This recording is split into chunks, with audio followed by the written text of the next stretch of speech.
recebendo o candidato Roberto Bueno, do PSOL, pela frente de esquerda. Antes de seguir a apresentação, eu gostaria de passar a palavra para o nosso presidente, César Miola, para que faça a sua saudação. Bom dia. Eu gostaria também, em nome do Tribunal de Contas, desejar as boas-vindas, bom retorno, que já outras vezes esteve na nossa casa, o candidato Roberto Bueno.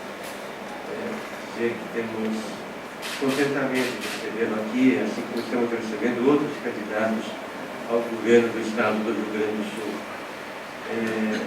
Embora a iniciativa, o protagonismo desses encontros seja do nosso Centro de Auditores Públicos Externos, o debate se dá no ambiente físico, nas instalações do Tribunal de Contas, que por si só já seria um motivo para nós nos movimentarmos, nos mobilizarmos e recebermos bem as pessoas que aqui vêm, tão distintas, tão dignas, postulantes que são a chefia do Executivo Estadual.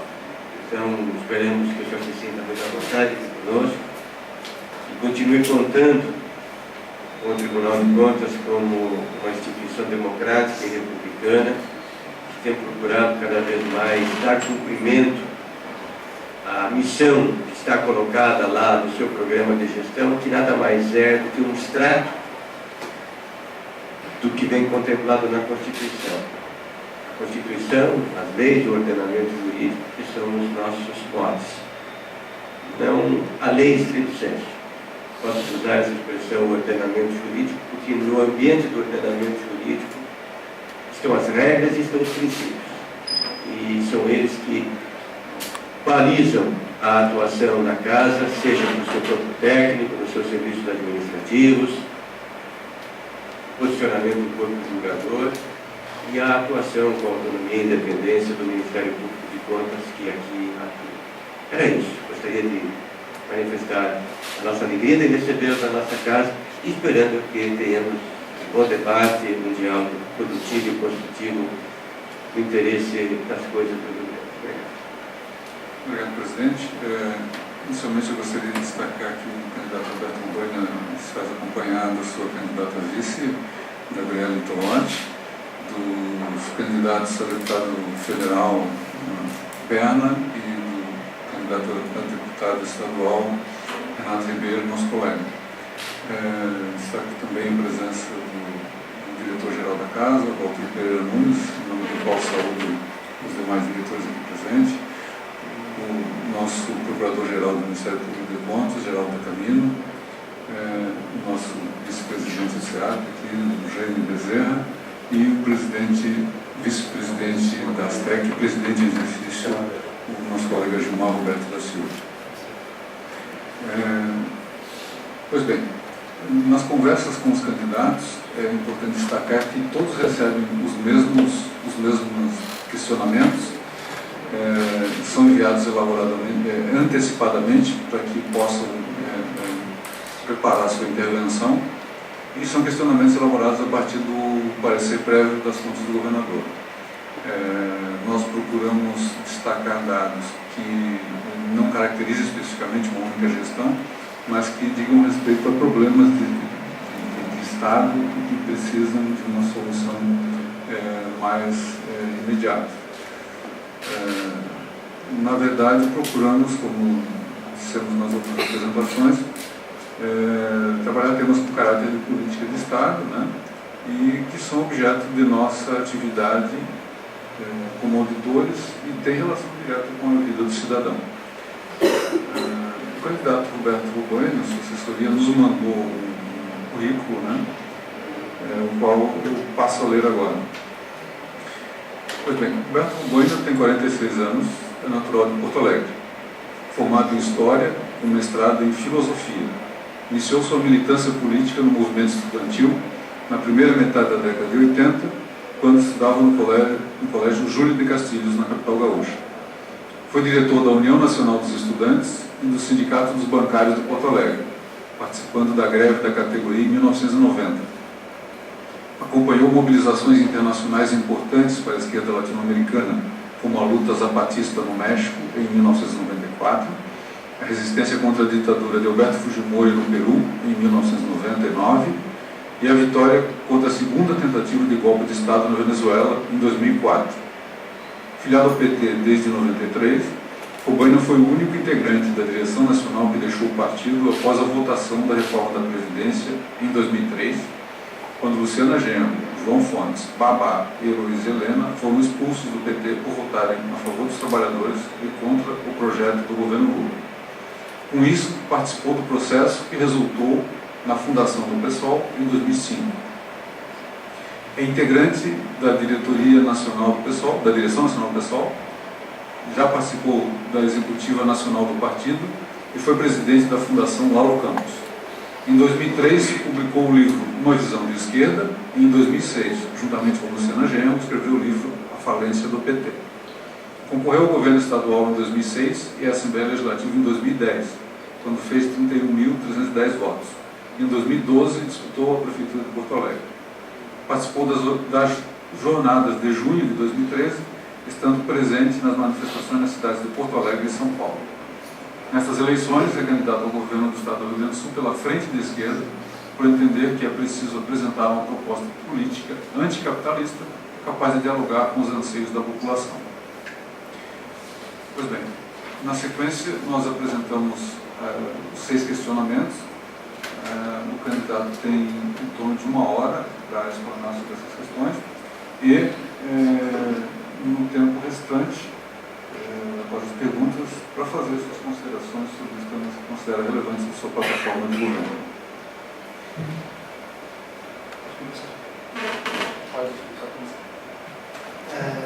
Bom dia a todos. Para mim é uma satisfação e uma honra poder participar dessa reunião e ser recepcionado tanto pelo Josué, em nome do Centro dos Auditores, quanto pelo Dr. César Miola. Isso é um alento, até nós termos um presidente de uma instituição da importância do tribunal para a estrutura do Estado, com a capacidade e com as qualidades do Dr. Miola. Eu acho, não sei qual é a situação dos outros estados, mas eu acho que nós podemos ter orgulho do Dr. César Miola como presidente do tribunal aqui. Acho que são alentos, porque nós temos uma luta tão difícil e enfrentamos tantos poderes que ter a presidência de um poder que tem uma importância razoável ajuda muito no nosso combate e ajuda nós termos também otimismo nessa nossa luta difícil. Eu diria que são conquistas democráticas que a gente conseguiu obter na luta contra a ditadura militar, e que se expressou na Constituição de 88 e que, de uma certa forma, nós tratamos de mantê-las, alimentá-las. Então, também a presença do Procurador-Geral da Camino me orgulha muito. Eu estava brincando, mas é uma brincadeira, como dizer, brincadeira em sério, né? Aqui o Tribunal de Contas tem sido acusado por aí de ajudar a insuflar levantes juvenis Brasil afora. Porque, de fato, eu realmente tenho essa análise, eu acredito que em 2013 nós tivemos no Brasil um levante juvenil e popular, tudo foi um levante. Não acontece processos como aqueles todos os anos. Então, acredito que tem na história recente do Brasil um antes e um depois de junho de 2013. Tem um antes e um depois. Obviamente que é muito cedo, talvez, para realmente entender que desdobramentos que vão ocorrer a partir desse processo, mas eu não tenho a menor dúvida de que Porto Alegre teve teve pioneirismo. Se não existisse as mobilizações juvenis, a insistência de um punhado de jovens em protestar contra o aumento das tarifas públicas, e a Gabi Tolotti, que está aqui, foi escolhida como vice, foi escolhida em função disso, porque a Gabi, de uma certa forma, simboliza esse punhado de jovens que em fevereiro de 2013, eles vinham de antes. Eu não vou contar de quanto tempo que eles vinham para não falar tanto da teimosia deles, mas eles vinham já pelo menos desde fevereiro de 2013, questionando nas ruas, junto com um grupo de rodoviários, o aumento das passagens de ônibus aqui em Porto Alegre. E no processo de questionamento de rua se encontrou uma canalização institucional através do tribunal, das investigações que o tribunal fez em relação às empresas de ônibus.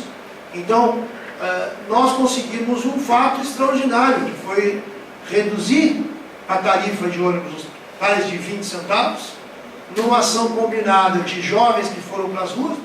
Essa mobilização cresceu muito. Uma ação judicial, e essa ação judicial, vocês conhecem muito bem, ela foi trabalhada pelo Pedro Ruas e pela Fernanda Melchiona, que são os dois vereadores que o pessoal tem em Porto Alegre, e graças ao trabalho do Ministério Público de Contas, ao Tribunal, que se conseguiu realmente demonstrar que havia uma situação irregular naquele aumento de tarifas, e se conseguiu reduzir, se produziu um levante no país, um levante que foi tão forte que evidentemente depois ficou conhecido como um levante que não era só por 20 centavos, que realmente não foi só por 20 centavos. Mas nós aqui temos esse pioneirismo, e eu toco nele porque tem questões que às vezes são simples, e que mesmo sendo simples, elas têm muita dificuldade de serem compreendidas como questões que podem ser solucionadas. Então, mesmo a questão da tarifa de ônibus, que evidentemente que não altera o sistema, diminuir a tarifa de ônibus ou congelar a tarifa de ônibus, o sistema continua funcionando, mas mesmo uma reivindicação tão simples como essa, quando jovens em fevereiro, março, abril, saíam para as ruas para mobilizar e exigir que se congelasse, que não se aumentasse os preços das tarifas, as pessoas diziam: olha, isso é impossível, isso nunca vai acontecer, sempre se aumenta as tarifas e fica por isso mesmo. E no ano de 2013 se demonstrou com um exemplo muito singelo de que tem coisas que não são impossíveis de mudar. E nós, inclusive, usamos esse slogan. Nada é impossível de mudar. Nós usamos esse slogan, por exemplo, isso entrou para a história do nosso partido a partir da campanha do Marcelo Freixo, no Rio de Janeiro, que é um deputado estadual do PSOL. Todo mundo deve ter acompanhado o filme Tropa de Elite 2.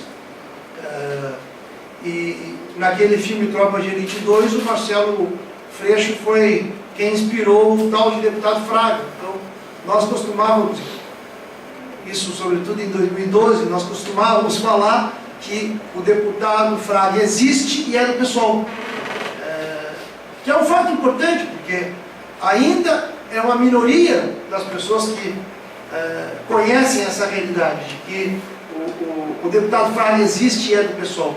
E o Tropa de Elite 2 foi um grande filme, porque foi um filme que simbolizou, do nosso ponto de vista, simbolizou como é que está funcionando o sistema, no mínimo, nós não achamos que é só ali, mas no mínimo no segundo estado mais importante do Brasil, que é o Rio de Janeiro.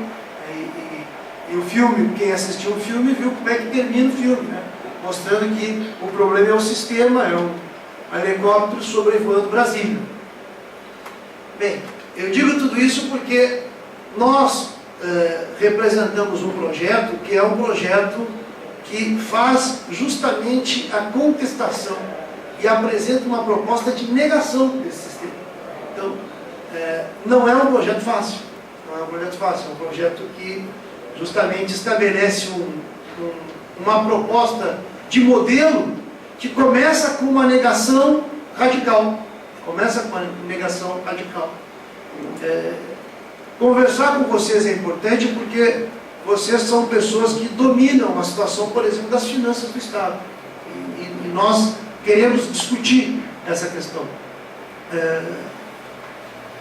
Eu falava antes que os 12 anos de governo do PT, no plano nacional, e nós não podemos separar a disputa estadual da política nacional. Eu, às vezes, acompanho os debates, são realmente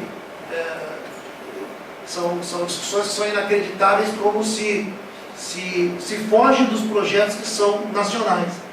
Nós temos hoje uma experiência de 12 anos de projeto do PT, onde há duas capitulações, que são duas capitulações gravíssimas que mantêm o sistema como Estado. Então, com as perguntas, a gente pode seguir exatamente nesse mesmo tema. Vamos lá. Bem, primeira pergunta, respeito a uma questão que nos é muito importante, que é a composição do Conselho de Contas. Né? Bom, o governador tem um papel importante nessa questão. E o que formulamos foi o seguinte: durante o exercício do próximo mandato, abrirão cargos no Conselho de Contas, por aposentadorias compulsórias, para as vagas reservadas à escolha do governador e da Assembleia Legislativa. O CEAP, apoiado pela nossa entidade de representação nacional, a FENASTC, participa da campanha Ministro e Conselheiro Cidadão. Entendemos que o processo de escolha deve ser democrático, transparente e republicano.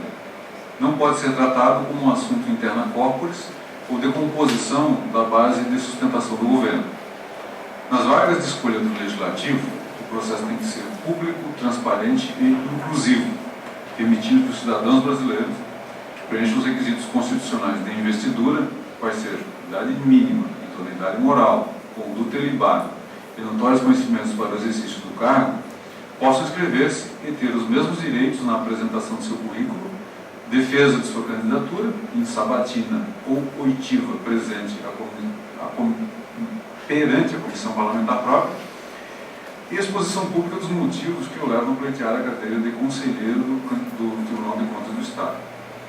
A pergunta é a seguinte: eleito governador, qual a sua posição sobre o tema da escolha de conselheiros e ministros e como conduzirá a escolha do candidato à vaga de sua responsabilidade como governador do Estado?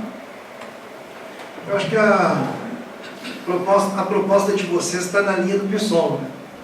Vocês estão querendo revolucionar o sistema nesse caso, porque, de fato, a estrutura do tribunal, agora eu acho que o último escolhido foi o Stilac, né? O último político, o Stilac Xavier foi o último, o mais recente. Nós temos uma posição de que tem que ser um processo independente. Então, as indicações políticas são nós consideramos que é o ponto, digamos, fraco, assim como eu dizia no início, que se conseguiu aqui no Tribunal do Rio Grande do Sul grandes triunfos, eu acho que sim, e acho que a presidência do Dr. César Miola é uma expressão dessas conquistas democráticas, das brechas que vão se abrindo e que, de um jeito ou outro, as pessoas vão ocupando, vão conseguindo melhorar as instituições numa lógica de reformas das instituições e sem uma mudança total das estruturas delas. Mas essa é uma mudança e uma reforma muito importante. Cabe às indicações políticas da Assembleia Legislativa, dos governos, que tenha. E a proposta de vocês é uma proposta interessante, porque ela é uma proposta de praticamente uma eleição direta, né? Um processo de escolha democrático que eu considero importante. Os companheiros que trabalham conosco me diziam que no Paraná há um processo avançado nesse sentido. Eu não sei exatamente que outros tribunais podem servir de exemplo para o Rio Grande do Sul. Essa questão das indicações políticas são, na nossa opinião, muito incorretas. Então, nós faríamos todos os esforços para realmente, esse acho que é um propósito que tem que ser perseguido por todos que querem realmente radicalizar ao máximo a democracia. Então, portanto, tirar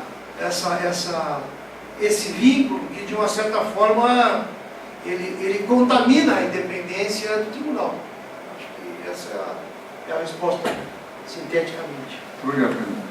Na verdade, a nossa proposta ela não elimina a política. Nós temos um profundo respeito pela política, entendemos que muitas das questões se resolvem por essa via, mas nós queremos que a democracia prevaleça.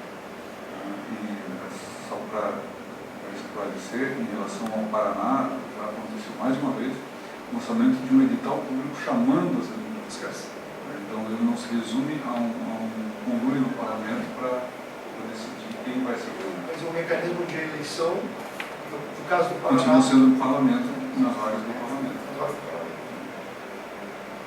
A essência da nossa proposta é que esse processo seja mais democrático, que os candidatos possam se apresentar sem depender de uma indicação de parlamentar. Em relação à auditoria da Receita Estadual, essa questão nós extraímos a partir de anotações efetuadas pela equipe que trabalha no relatório do parecer prévio das contas do governador. E aqui se refere ao ano de 2013. Os colegas anotaram: a Receita Pública do Estado permaneceu apresentando obstáculos às ações do controle externo, que tenham por objeto a análise das práticas relacionadas com a administração tributária, especialmente quanto ao exercício de suas competências fiscalizatórias, onde se incluem os procedimentos vinculados aos autos de lançamento realizados, às extinções de créditos tributários e ao controle sobre a concessão e fruição de benefícios fiscais e termos de acordo para liberações de créditos de ICMS exportação. Exemplificadamente, a população segue sem saber se existem ganhos, quais os ganhos de interesse público e se o efetivo cumprimento das obrigações das empresas que recebem os benefícios fiscais. Eleito governador, qual será a sua conduta frente a esse tema? Esse é um tema importante porque já entra na questão das finanças públicas e a reunião com vocês pode nos ajudar, inclusive, a corrigir os nossos dados. Né? Porque não é fácil. Se para vocês é difícil a pesquisa sobre as contas públicas, imagine para um partido que é de oposição e de oposição de esquerda. Portanto, que tem poucos vínculos com as grandes empresas, que, no caso, por sinal, são as grandes empresas que recebem a maior parte dos benefícios fiscais. E nós temos muitos vínculos também, isso sim, com os setores que têm interesse em saber se as cláusulas, as supostas cláusulas que beneficiam os trabalhadores realmente são cumpridas. Porque há muitos casos de empresas que recebem benefícios fiscais e demitem à vontade, sem o controle público desse processo.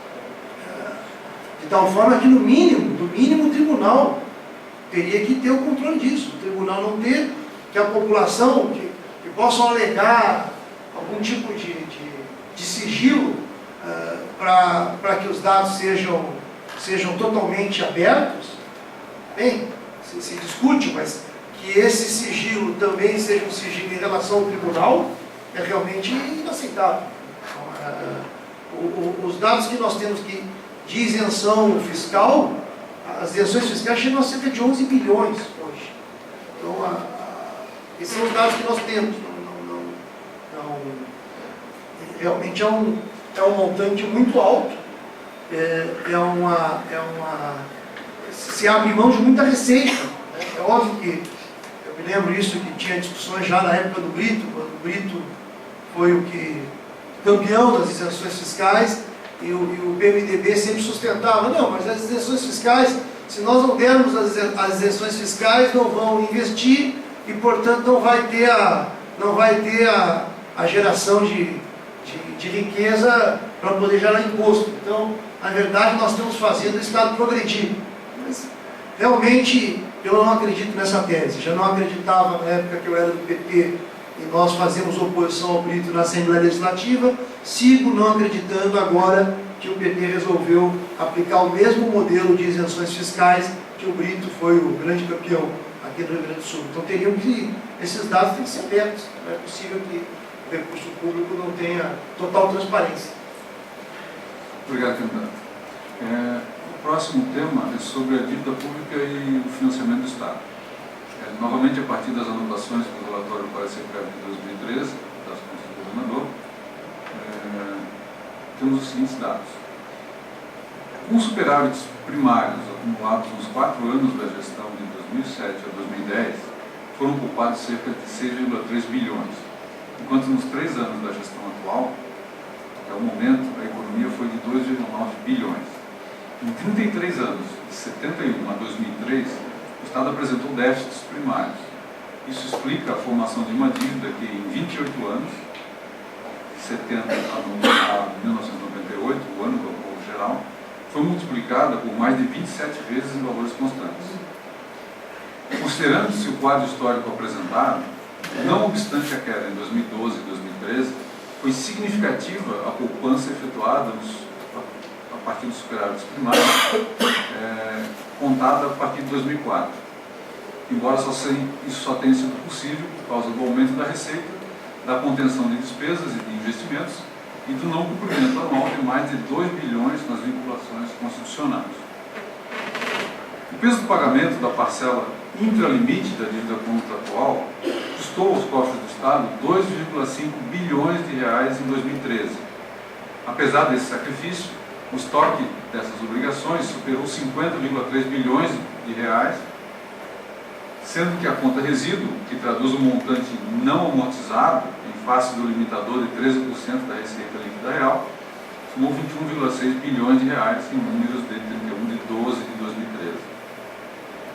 Esse quadro não é apenas do Estado do Rio Grande do Sul e tem mobilizado entes da Federação e setores da sociedade para que a União revise os critérios de indexação do contrato de renegociação firmado em 98.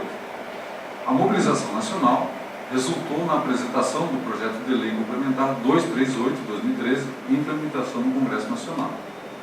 Caso aprovada pelo Legislativo Federal, por força de seu artigo 4º, a atualização do principal do contrato, hoje vinculado ao IGPDI, mais taxa de 6% ao ano, passará a ser pelo IPCA acrescido de 4% ao ano.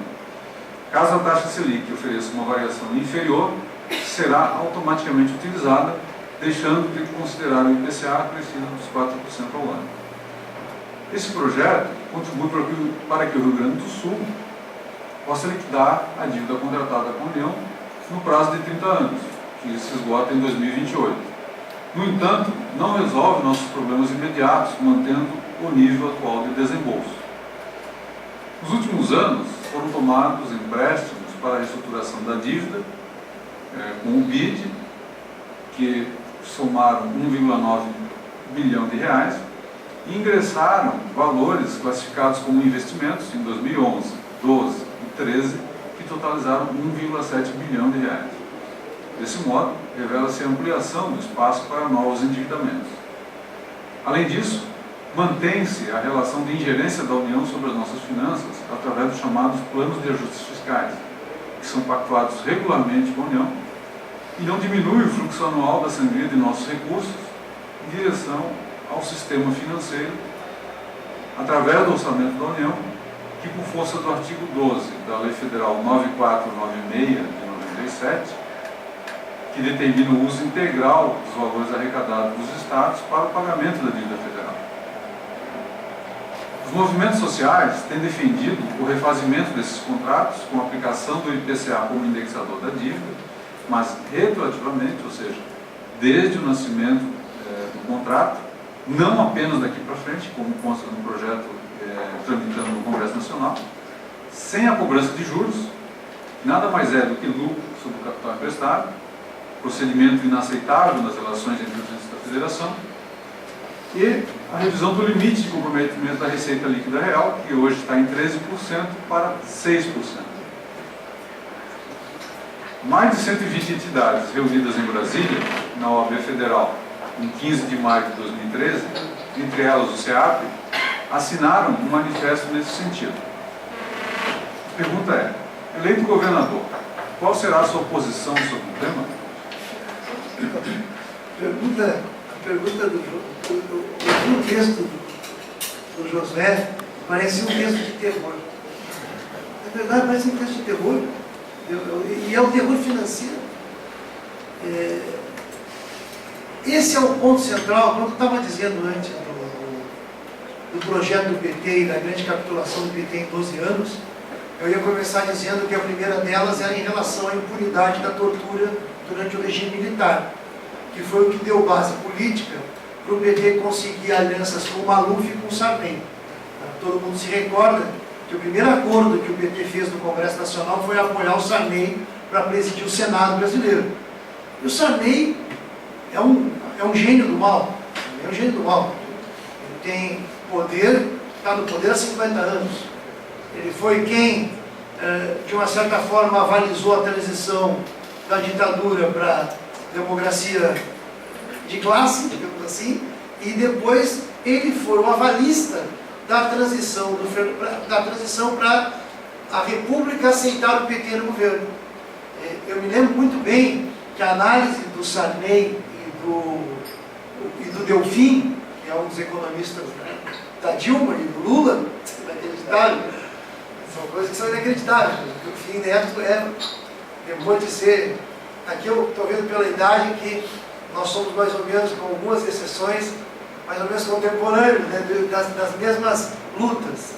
O Sarney disse que o PT precisa ter um governo do PT, porque um governo do PT, o PT no governo durante 4 ou 8 anos, depois fica destruída a esquerda. Então eles vão nos ajudar a fazer o capitalismo se desenvolver e a destruir a esquerda. Então, isso vale a pena. Foi a linha do Sarney para as grandes empresas, para o capital financeiro. Essa foi a primeira capitulação. E a segunda capitulação, que tudo isso teve a ver, tudo isso foi no início, tudo isso foi em 2013. Tudo isso foi o que explica o surgimento do PSOL. Se não tivesse essa pergunta macabra, não surgiu o PSOL. Estaria no PT ainda hoje. Não ia ter tanto trabalho em fazer um partido político que tem que ser construído de uma certa forma contra tudo e contra todos os que detêm o poder do Estado e o poder das finanças, que foi a aceitação. Nós temos hoje, para seguir no quadro de terror, são 40% do orçamento, agora ou 50%, agora, eu acho que no último orçamento deu 50% do orçamento da União, se não me falha a memória agora, para garantir a remuneração do capital financeiro.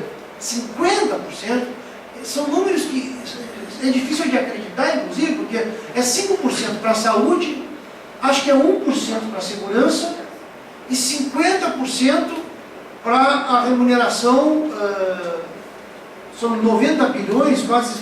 A briga que eles têm, agora a grande briga PSDB-PT, porque o PSDB, querendo ser mais fiel ainda aos interesses do capital financeiro, brigava com a Dilma porque o superávit primário era pequeno, isso ia dar intranquilidade para os mercados. Ninguém sabe quem são os mercados, né? São entidades misteriosas, mas que era preciso, portanto, aumentar o superávit, garantir isso. Isso sim, no plano nacional é assim. O que eu considero muito grave no caso do Estado, e nisso o Tarso tem uma responsabilidade grande. Eu fiz campanha para o Tarso em 2002, o Tarso foi candidato a governador em 2002, eu estava na campanha dele. Eu me lembro muito bem que em 2002, portanto já há 12 anos atrás, o Tarso dizia que o Estado era inviável se não rompesse a drenagem de recursos da dívida. Isso já fazia 4 anos, portanto, que tinha esse acordo. O Tarso já dizia que o Estado era inviável 4 anos depois de ter sido feito esse acordo, o acordo da época do Brito, se continuasse o pagamento. E o Tarso dizia que ia ter um processo de alteração disso, apostava pesadamente no governo federal, dizendo, não, caso o PT ganhe, o problema terminou, porque vai acabar essa situação em que os recursos públicos vão ser drenados para sustentar os bancos, as 5 mil famílias milionárias. Nós temos insistido nisso, embora o Banco Central não dê os dados exatos, né? Você vai e pede tudo que vocês falavam sobre o tema das informações que não são transparentes. O Banco Central não dá nem para deputado exatamente a composição da dívida pública, né? Tem os índices gerais, que são 20% de estrangeiros, uma parte dos bancos, mas o Tarso nessa época falava essa questão do governo federal. O PT ganhou em 2012 a eleição, o PT perdeu aqui, mas nacionalmente ganhou. Foi a primeira gestão do Lula. Faz 12 anos que o PT mantém o mesmo processo, exatamente a mesma política. Por isso que nós falamos que é óbvio que tem diferença entre PT e PSDB.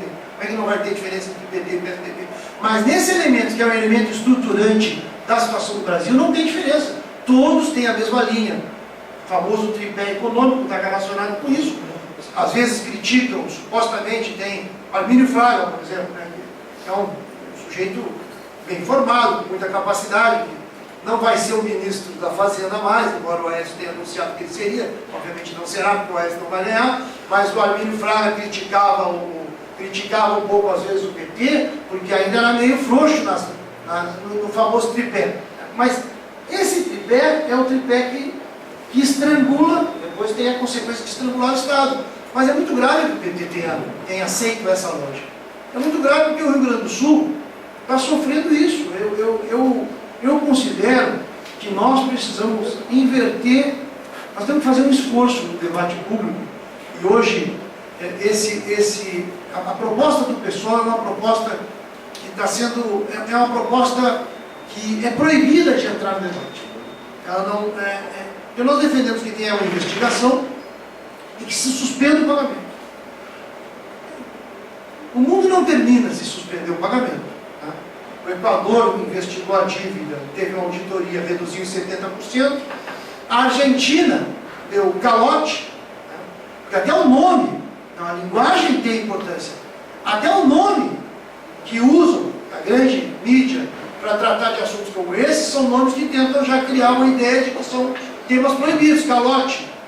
A Argentina não deu calote. A Argentina, infelizmente, no caso da Argentina, não foi um ato soberano do governo. A Argentina parou de pagar a dívida em 2001 e depois renegociou em 2013 e em 2005, porque a Argentina chegou a um colapso econômico e teve um levante social. Então, a combinação de um levante social e de um colapso econômico levou a elite argentina, em particular o governo, a ter que parar de pagar. Mas a Argentina não teria sobrevivido esses últimos 10 anos. É inacreditável os debates. A Argentina é tratada pela imprensa como se fosse o governo argentino é tratado pela imprensa como se fosse populista, esquerdista, enfrentando o império. É tudo uma conversa. E na Argentina, semana passada, esse debate do Estado, então, teve uma greve geral na Argentina, criticando o governo, porque o governo não enfrenta os tais de abutres como deve enfrentar. Então o povo da Argentina não está dizendo para o kirchnerismo, não, vocês estão enfrentando muito, vocês estão sendo muito pesados com o capital financeiro, vocês têm que regularizar nossas contas com o estrangeiro. Não é essa a discussão na Argentina. A discussão na Argentina é o oposto. É que o governo não está enfrentando os chamados abutres. A Argentina não teria sobrevivido esses 10 anos, a Argentina teve crescimento. Eu não estou longe de ser simpatizante do governo da Argentina. Eu estou tocando no assunto porque ele está vinculado com um quadro social que explica que um país que é um país importante tenha a redução da dívida da Argentina, se não me falha a memória, foi de 2/3.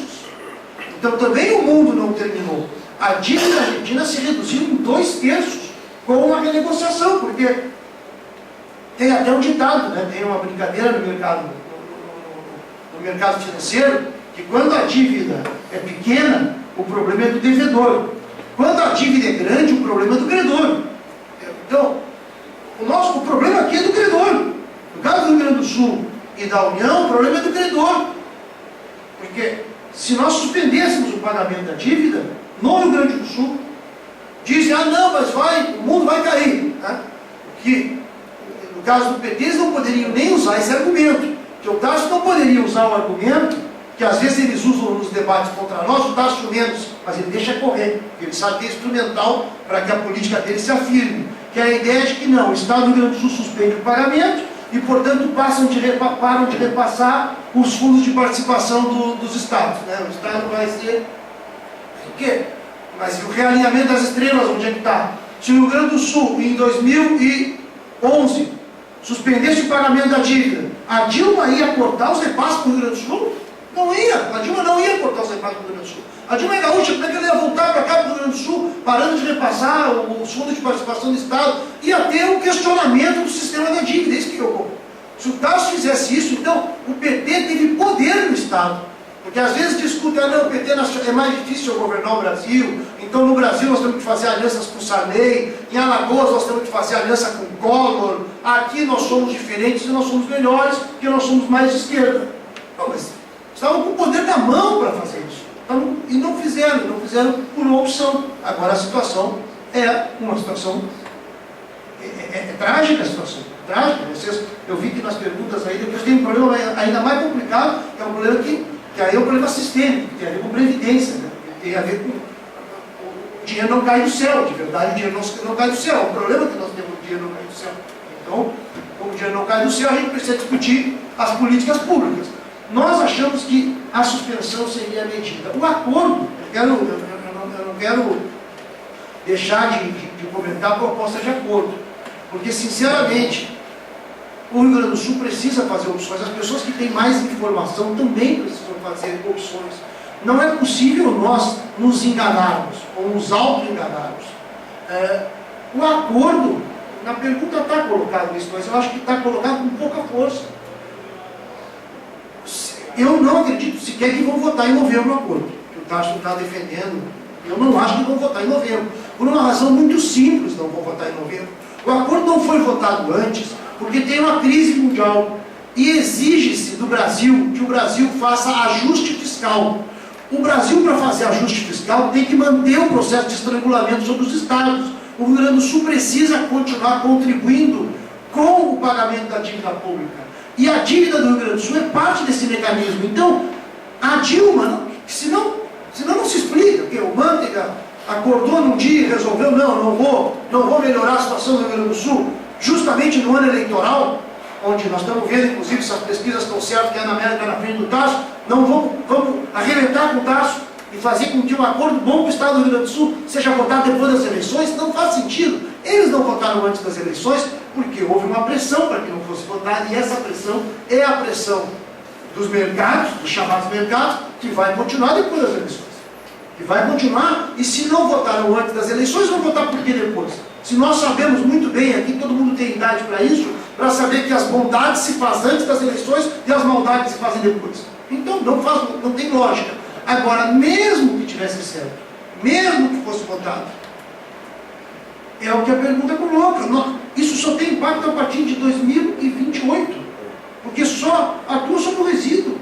Então, nós estamos estrangulando o Rio Grande do Sul, e aí, eu igual também não gosto, isso é uma crítica entre camaradas, de uma certa forma, porque eu acho que a ideia de que houve economia, sim, bem, ainda, isso, o Tasso, isso é a linha diferente da IEDA e da Ana Amélia, porque o Tasso aposta na ideia, que é o único elemento que tem racional da política dele, é que ele aposta, não, nós não podemos resolver o tema da dívida, então vamos nos endividar mais. Já que nós não podemos resolver, vamos nos endividar mais. Essa é a linha do Tasso. A linha do Tasso é, nós com esse acordo temos espaço fiscal para contrair novos empréstimos, né? Porque até no terreno dos novos empréstimos internacionais, então a linha do Tasso é a pré-moada de luxo. Né? Ou então, depois, quem sabe tem alguém corajoso que enfrente o problema e suspenda o pagamento. Ou o problema será resolvido em 2000 porque vai contrair novos empréstimos, então em 2040, por aí. Mas aí é aquela linha, em 2040, se o Tasso diz que a nossa linha é só para o futuro, a linha dele também, 2040, quem diz que a longo prazo estaremos todos mortos. Né? Então, se é para atuar só a longo prazo, seria bom o Tasso apoiar a proposta do pessoal. Porque a proposta do pessoal é uma proposta que tem fôlego para construir um novo modelo de sociedade. Porque nós não queremos um modelo de sociedade onde o capital financeiro domine como está dominando. E por isso que, de uma certa forma, termino com isso, nós precisamos desorganizar para organizar de novo. O debate não é de 30 segundos para lá, 30 segundos para cá, está uma vez exagerando isso. Mas o fato é que a nossa proposta desorganiza a forma que as coisas estão organizadas. Isso é fato. Mas em 99, quando o Itamar nunca foi revolucionário, socialista, nem nada, mas quando o Itamar fez a moratória de Minas em 99, a moratória do Itamar foi que permitiu que nós tivéssemos um processo de crise, levando a desvalorização cambial, etc. Mas a moratória do Itamar é o que explica que o Fernando Henrique, com seus planos, tenham ido por água abaixo, e o Lula tenha ganho a eleição em 2002. Não teria ganho a eleição em 2002 se o Itamar não tivesse feito um ato corajoso de enfrentar a dívida pública de Minas fazendo a moratória. Bem, óbvio, quem gosta do plano do Fernando Henrique e do PSDB tem que achar o Itamar um irresponsável total. Eu acho que o Itamar não foi irresponsável. Eu acho que o Itamar cometeu uma grande atitude naquele momento. Foi o único governo que desafiou esse acordo de 98. O Itamar desafiou esse acordo de 98, fazendo a moratória em janeiro de 99. Nós defendemos a suspensão do pagamento. E a investigação, isso nós queremos, aliás, apelamos para a ajuda de vocês, para que vocês possam, na medida das suas atribuições, passar o máximo de informação para a sociedade sobre isso, porque a nossa sociedade, infelizmente, está muito desinformada. Obrigado. Nós começamos o debate com 10 minutos de atraso e eu tenho mais 3 perguntas para fazer. Eu ia falar tudo só na apresentação inicial. Eu vou fazer. Comecei que era uma maravilha. Eu vou encaminhar as 2 perguntas centrais e aí o senhor responde e a gente caminha para o debate. Ninguém ia trabalhar hoje, cara. Para manter o depois eu me denunciar. Pois bem, os 2 temas seguintes são Previdência Pública e Saúde Pública. Em relação à Previdência, ambos com dados seguindo com dados do relatório para a Secretaria das Contas do Governador de 2013, em relação à Previdência, temos a seguinte anotação. O governo estadual é o responsável único pelo pagamento dos atuais proventos dos servidores, em regime chamado de repartição simples, representando atualmente a principal variável de desequilíbrio estrutural das finanças do Estado. Em 2013, faltaram 6,5 bilhões de reais para a cobertura total das despesas do RPPS.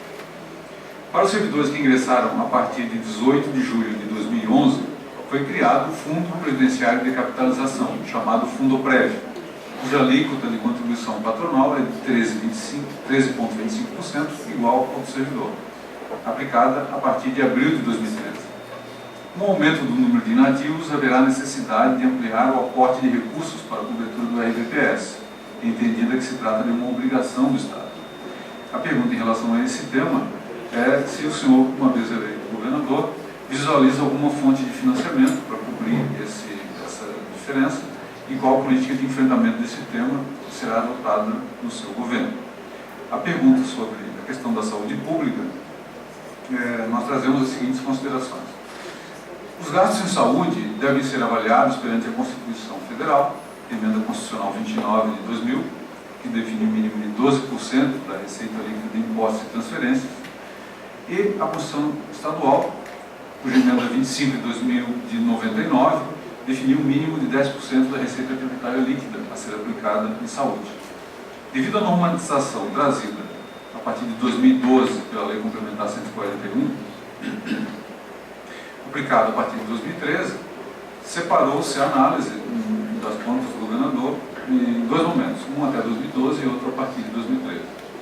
Então, até o exercício de 2012, sem o acréscimo dos gastos com a Corsan, nenhum exercício da série analisada, de 2001 a 2012, foi atingido o índice mínimo exigido na Constituição Federal de 12%, apesar do crescimento observado, que resultou num índice de 9,66% em 2012, quando em 2011 e 2010 havia sido em torno de 8%. Em 2013, verificou-se novamente a elevação dos gastos em saúde, principalmente os decorrentes de outras despesas correntes e de investimentos, alcançando 2,8 bilhões de reais, o que correspondeu a 12,39% da receita líquida de impostos e transferências. Com relação ao mínimo de 10% da receita tributária líquida, como determinado pela Constituição Estadual, esse índice foi cumprido pela primeira vez em 2012, alcançando 10%, e em 2013, 13,41%. A partir de 2013, ficou determinado pela Lei Complementar 141 que as despesas da Corsan com saneamento não compõem mais a base de apuração do mínimo constitucional em saúde. Todavia, para aquelas classificadas no grupo pessoal e encargos sociais, houve o aproveitamento de despesas tidas como controversas, que no entendimento do próprio Poder Executivo são vedadas pela referida lei complementar, a qual por sua vez está referindo princípios constitucionais. Excluídas tais despesas, pelo princípio da prudência, o percentual alcançado seria 9,15%, como determinado pela Constituição Federal, e 9,9% dentro do que foi determinado pela Constituição Estadual. Os valores destinados para as vinculações constitucionais têm sido inferiores aos mínimos estabelecidos na Constituição Estadual.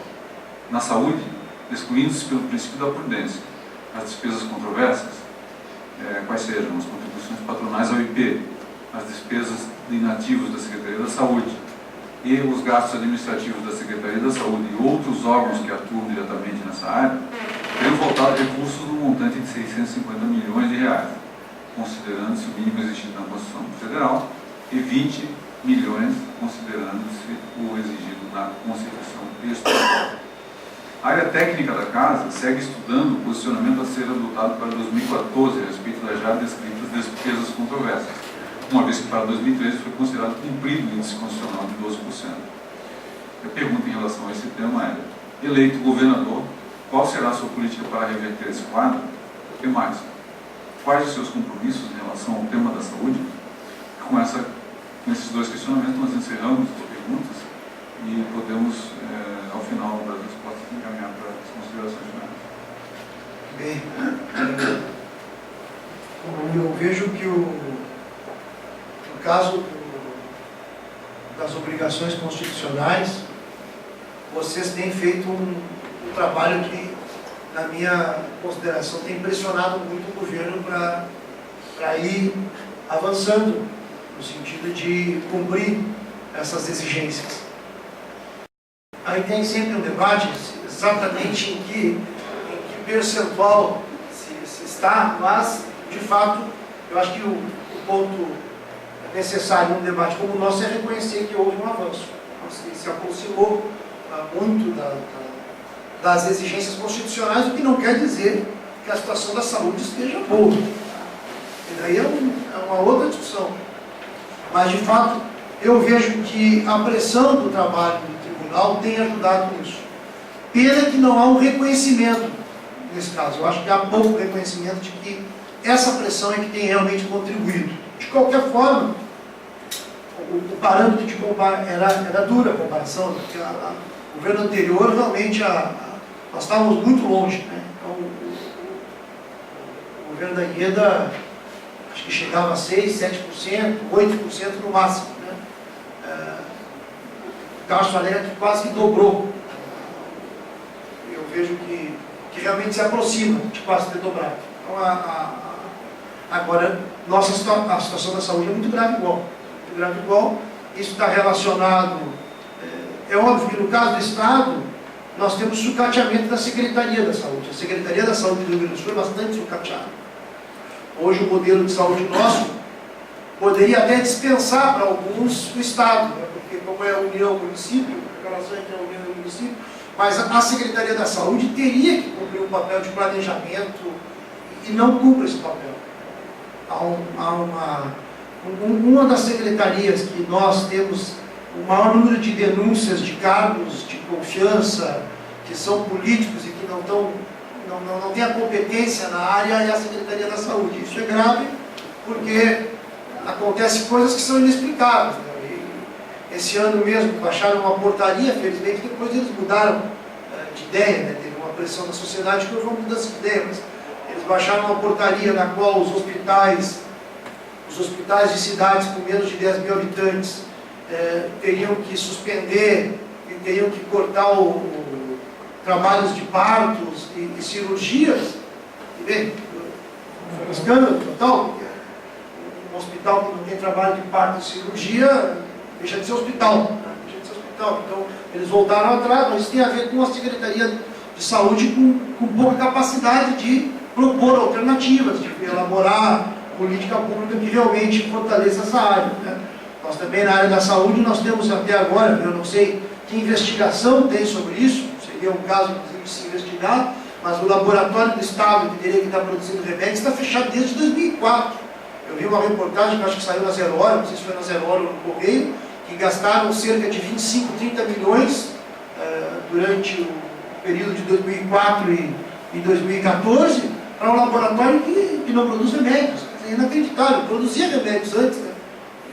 Então, são problemas que são graves na área da saúde. E tem um problema geral, que é o modelo do país na área da saúde, porque os recursos públicos, eles, majoritariamente, eles vão para os hospitais privados.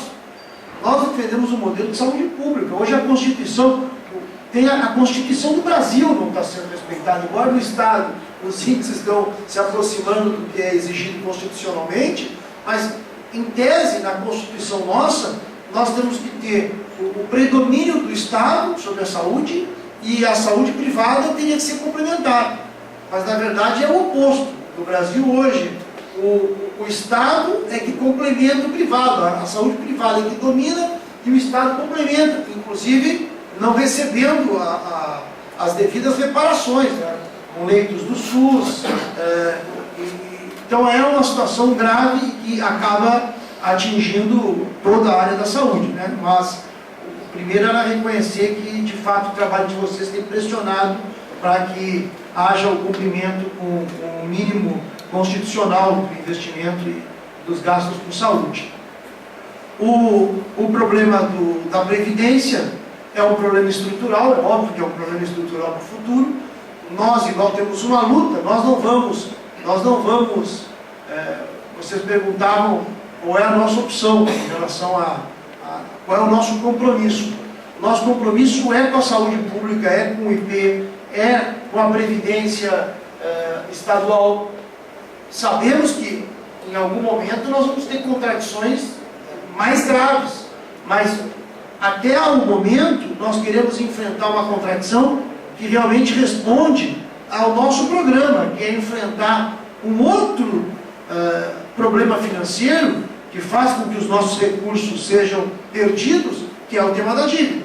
Porque está bem que há uma melhoria em relação aos investimentos e os gastos de saúde, mas os investimentos e gastos de saúde são inferiores ao que se gasta com a dívida. Por exemplo, nós temos, acho que é 2 bilhões e 900 milhões, uma coisa assim, que são os gastos de saúde, e a dívida do orçamento desse ano, acho que é 3 bilhões e 200, uma coisa assim.